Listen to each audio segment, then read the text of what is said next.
South Korea and the U.S. have reached a broad consensus on the framework for future discussions on tariffs and trade, with the aim of hammering out a package deal by early July.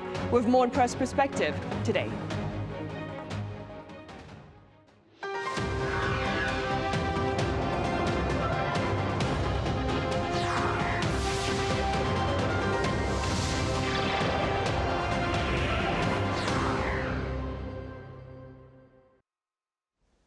Hello and welcome to Press Perspective for this Friday, April 25th here in Seoul. I'm Min Sun-hee.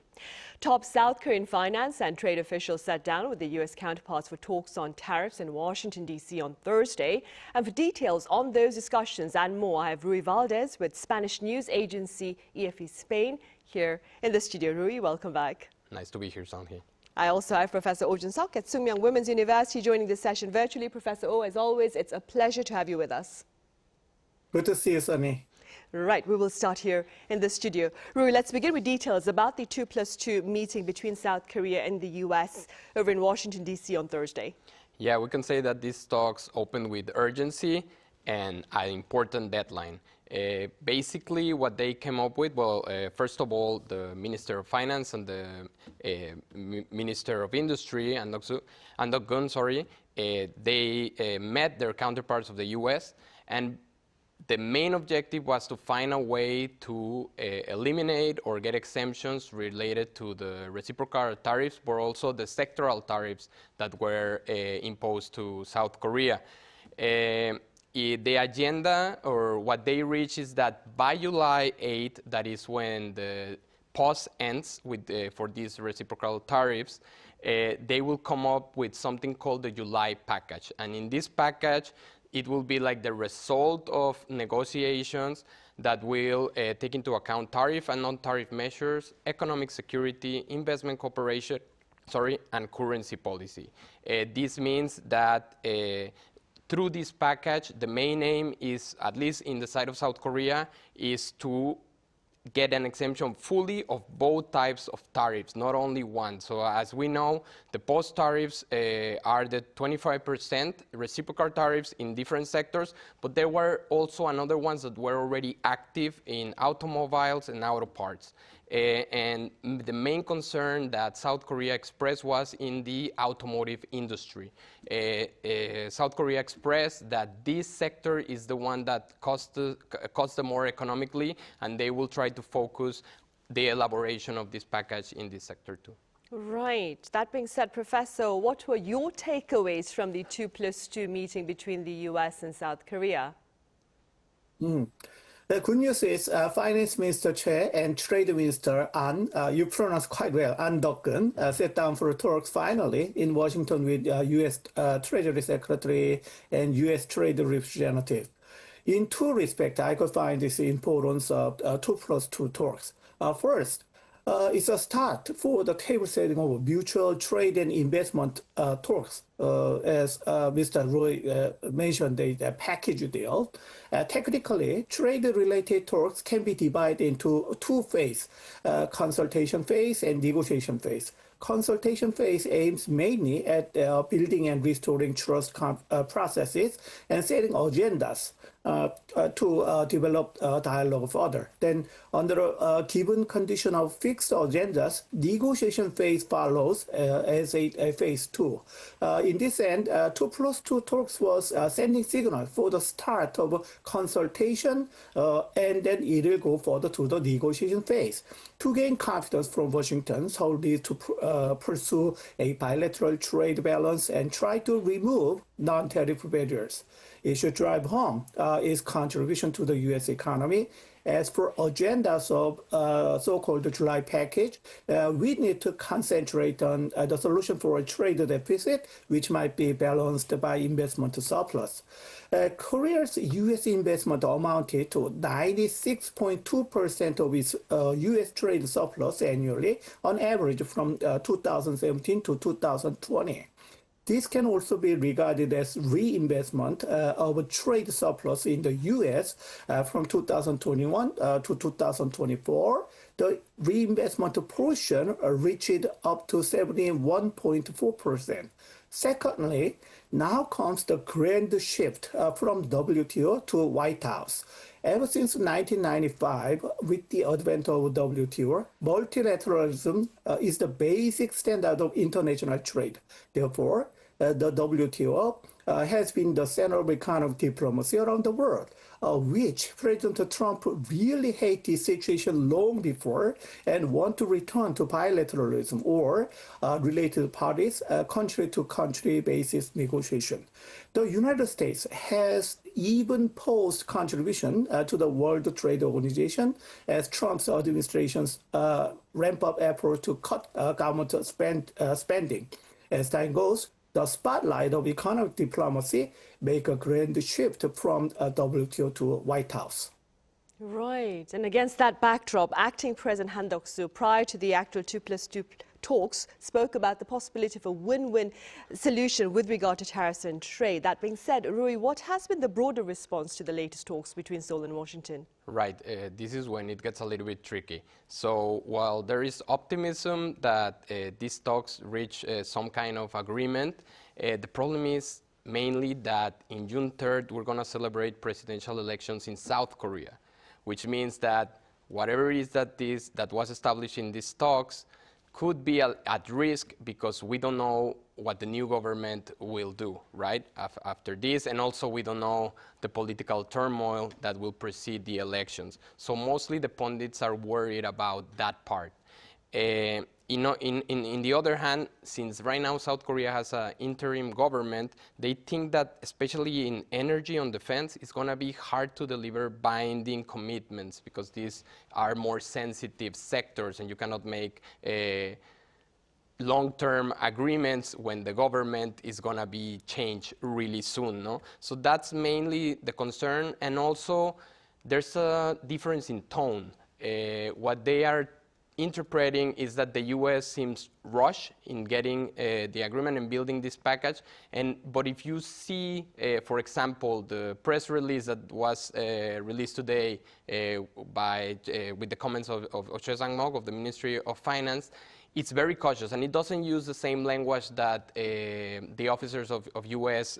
Have been using. So, for example, U.S. Treasury Secretary Scott Bessent said that the meeting was very successful and that South Korea brought their A game, but the finance minister only said that it was a good starting point.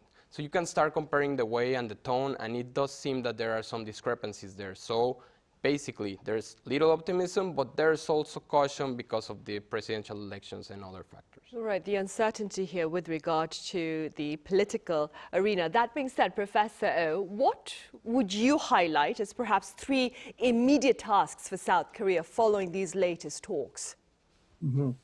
I guess even though the consultation phase starts, but it will not be easy in the future. More than anything else, 90 days pause of reciprocal tariff should be paid more attention than imposing tariff itself. The White House wants to and then give us time. A Korean government and business efforts and cooperation from the political sectors they have to have a collaboration. When it comes to top 3 priorities to be considered now, I might be brief like this. First, preparing investment proposal for balancing trade.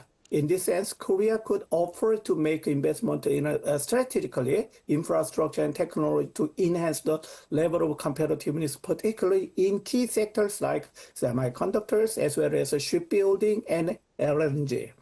Though the economic feasibility could be a matter of concern, it could try to build up U.S. trust by making progress in shipbuilding and finding ways to participate in a project to develop Alaska's natural gas resources. And secondly, reinforcing U.S. alliance based on mutually beneficial economic safety, as well as bolstering defense capability as a package deal. In 2023, Korea ranked the first country among foreign countries that create the most jobs in the U.S. through foreign direct investment into the U.S. Lastly, as to the reformation of global supply chain, we need to focus much more on regional diplomacy and try to cooperate to foster a more stable and prosperous Indo-Pacific region, especially through initiatives with ASEAN countries. There are some headwinds from the tariff war Trump triggered, but for now, it is best to persuade Washington to make a deal with trade and investment collectively. It is not that good idea to trade and security separately. Right, and talking about the headwinds triggered by the Trump administration's tariffs, Ruy, the International Monetary Fund has shared some pessimistic projections about the global economy for this year. Could you walk us through the IMF's latest growth outlooks? Yeah, according to these outlooks, global growth has taken a big hit, and tariffs are in the center of that storm. Starting globally, the IMF cut down by 0.5 percentage point their perspective of global growth. So right now it's at 2.8%. Regarding the US, it was the biggest decrease among all the advanced economies. The new forecast is 1.8%, and it decreased from 2.7%. The other important thing regarding US is the IMF is forecasting or is calculating a 40% probability of a US recession this year, which is also an increase comparing to the previous estimates.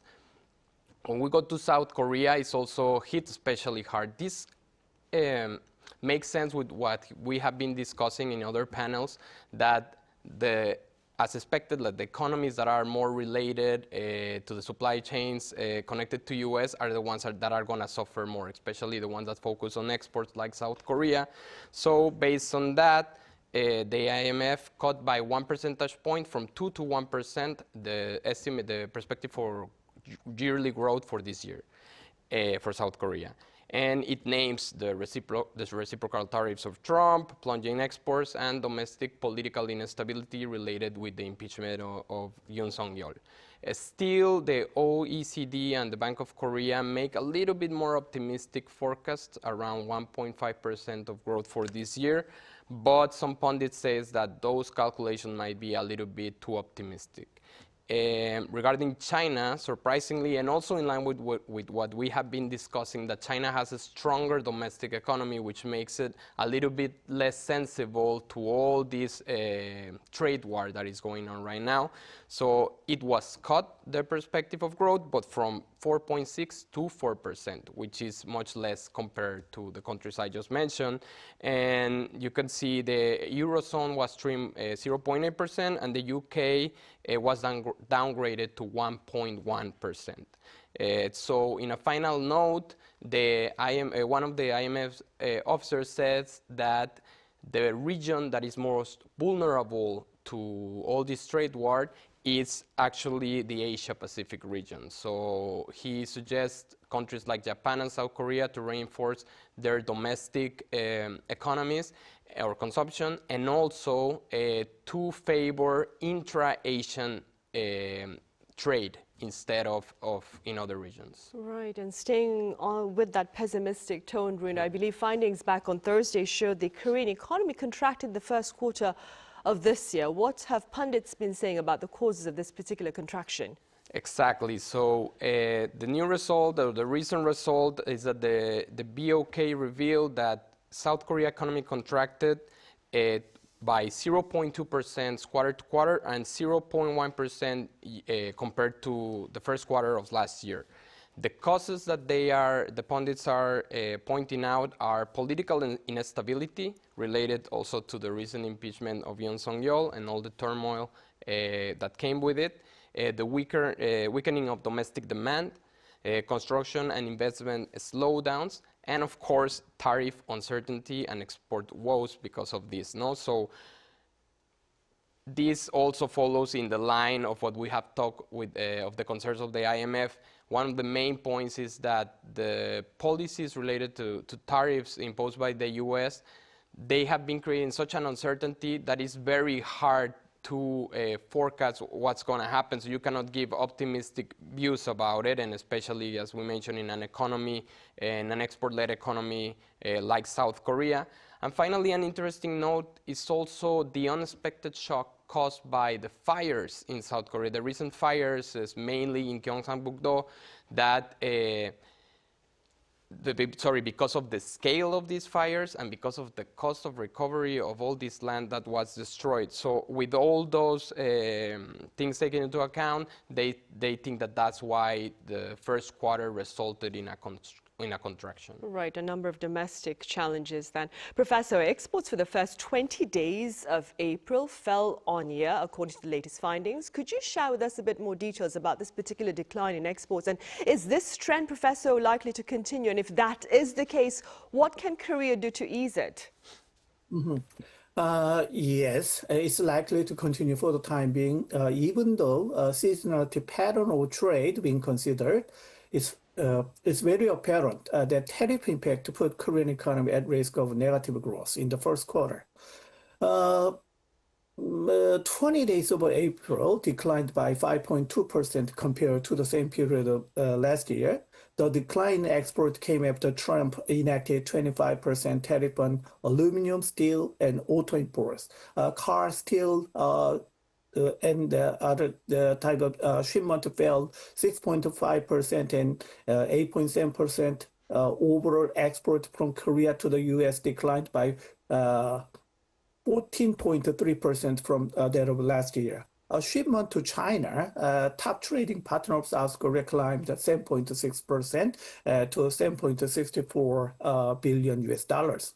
By item, export of a semiconductor is the bright side, increased 10.7% from a year earlier to $6.47 billion US dollars. Chip sales accounted for 19.1% of the country's total exports over the cited period, up 2.8 percentage points from the same period of last year. In contrast, shipment of automobile went down 6.5% on year, and petroleum product plummeted even 22% to $2.2 billion US dollar. As Mr. Ruy mentioned, IMF is warning global economic growth and slow to 2.8% this year from the 3.3%. But this kind of slowdown expected even in the United States was even steeper, with this economy likely to grow only 1.8% compared with 2.8% expansion in 2024. The outcome of tariff negotiation will decide the direction of Korea's industry.